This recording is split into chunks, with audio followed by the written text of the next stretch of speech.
வணக்கம். வாங்க இன்னைக்கு பீக்கங்காய் வச்சு ஒரு சைட் டிஷ் எப்படி பண்ணுறதுன்னு பார்க்கலாங்க.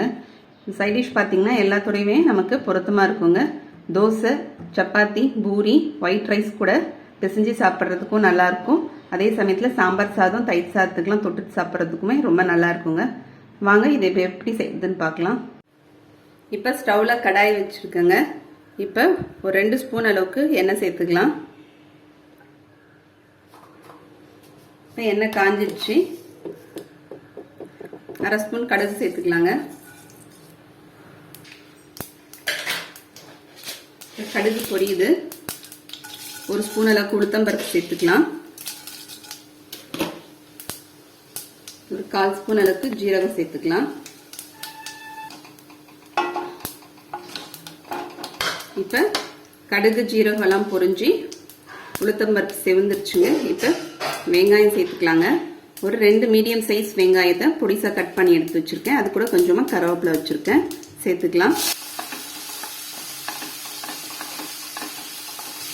வெங்காயத்தை ஒரு 2-3 நிமிஷம் வதக்கிக்கலாங்க. இப்போ ஒரு 3 நிமிஷம் ஆயிடுச்சுங்க. வெங்காயம் இந்த மாதிரி லைட் பிங்க் கலர்ல சேஞ்ச் ஆகும்போது சேஞ்ச் ஆகிற வரைக்கும் வதக்கிக்கலாம். இப்போ பீக்கங்காவை தோல் எடுத்துட்டு கட் பண்ணி வச்சிருக்கேங்க. இந்த மாதிரி பொடிசா கட் பண்ணிக்கணும். இந்த மாதிரி ஒரு பீஸ் எடுத்து வாயில போட்டு பார்த்துக்குங்க. சில பீக்கங்காய் கசப்பா இருக்கும். இப்போ இதில் சேர்த்துடலாம். பீக்கங்காய் சேர்த்துட்டு ஒரு கலந்து விட்டுறலாம். 1/4 ஸ்பூன் அளவுக்கு மஞ்சள்தூள் சேர்த்துக்கலாம். 2 ஸ்பூன் அளவுக்கு குழம்பு மிளகாத்தூள் சேர்த்துக்கலாம். உப்பு ஒரு 1/2 ஸ்பூன் சேர்த்துக்கிறேங்க. உங்ககிட்ட குழம்பு மிளகாத்தூள் இல்லைன்னா 1/2 ஸ்பூன் வெறும் மிளகாத்தூள், 1 ஸ்பூன் தனியாத்தூள் சேர்த்துக்குங்க. ஏற்கனவே நம்ம சேனலில் குழம்பு மிளகாத்தூள் போட்டிருக்கோம். அது லிங்க்கை டிஸ்கிரிப்ஷன் பாக்ஸில் கொடுக்குறேன், பார்த்துக்குங்க. இப்போ சேர்த்துட்டு எல்லாத்தையும் கலந்து விட்டுறலாம். ஒரு 1/4 கிளாஸ் அளவுக்கு தண்ணி சேர்த்துக்கலாங்க. பீர்க்கங்காவே தண்ணி விடும் நமக்கு, அதனால் ஒரு 1/4 கிளாஸ் அளவுக்கு தண்ணி போதும். இந்த வெயிலுக்கு இந்த மாதிரி நீர்க்கால அடிக்கடி நம்ம உணவில் சேர்த்துக்கலாங்க. இப்போ இதை மூடி போட்டு மூடி வச்சிடலாம். காய் வேகட்டும். ஃப்ளேம் மீடியம் ஃப்ளேமில் வச்சுக்கலாங்க. இப்போ நடுவில் திறந்து பார்த்துடலாங்க. இங்கே பாருங்க, நம்ம 1/4 கிளாஸ் தான் தண்ணி விட்டோம். பீக்கங்காவே நமக்கு தண்ணி விடும். ஒரு கலந்து விட்டு நடுவில் மூடி போட்டு மூடிடலாம். திரும்பியும் கொஞ்ச நேரம் வேகட்டும்.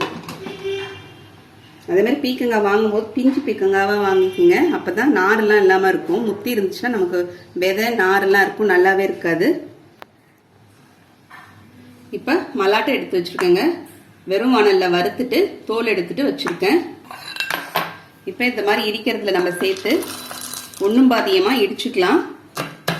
மிக்சியில் போடுறோம்னா ஒரு தடவை போட்டுட்டு டக்குன்னு ஆஃப் பண்ணிவிடுங்க. ஒன்றும் பாதியமாக இருந்துச்சுன்னா இதை மாதிரி நடுவில் சாப்பிடும்போது பார்த்தீங்கன்னா அந்த பருப்பு வாயில் அகப்படும், நல்லாயிருக்கும். தோசையோடலாம் சாப்பிடும்போது பார்த்தீங்கன்னா தொட்டுட்டு ரொம்பவே நல்லாயிருக்கும். இப்போ மல்லாட்டையை நான் நுணுக்கி எடுத்துகிட்டு வந்து வச்சுட்டேங்க. இப்போ இங்கே பீக்கங்காவை நம்ம ஓப்பன் பண்ணிடலாம். இப்போ நான் வெஜிடேரியன் சாப்பிட்றவங்களுக்கு நான் இன்னொரு நாளைக்கு செஞ்சு காமிக்கிறேங்க. அதுவும் எறா போட்டு செஞ்சோம்னா அதுவும் சூப்பராக இருக்கும். இப்போ இதில் நம்ம நுணுக்கி வச்சுருக்க இந்த மல்லாட்டை பயிர் சேர்த்துக்கலாங்க. 1 கிலோ பீர்க்கங்காய்க்கு நான் 75 கிராம் மல்லாட்டை எடுத்து வறுத்து வச்சுருக்கேன். உங்களுக்கு இன்னும் பருப்பு அதிகமாக பிடிக்கும்னா ஒரு 100 கிராம் கூட சேர்த்துக்கலாம். இப்போ தேங்காய் துருவல் சேர்த்துக்கலாம். ஒரு 1.5 டேபிள் ஸ்பூன் அளவுக்கு தேங்காய் துருவல் சேர்த்துக்கிறேங்க. சேர்த்துட்டு எல்லாத்தையும் கலந்து விட்டுறலாம். இப்போ இது கூடவே கொஞ்சோண்டு கொத்தமல்லி தழை சேர்த்துக்கிறேன். இப்போ ஸ்டவ் ஆஃப் பண்ணிடலாங்க. இப்போ நமக்கு ஒரு சிம்பிளான பீக்கங்காய் சைட் டிஷ் ரெடி ஆயிடுச்சுங்க. உங்களுக்கு இந்த வீடியோ பிடிச்சிருந்தா லைக் பண்ணுங்கள், ஷேர் பண்ணுங்கள், சப்ஸ்கிரைப் பண்ணுங்கள். அடுத்த வீடியோவில் பார்க்கலாம். தேங்க்யூ.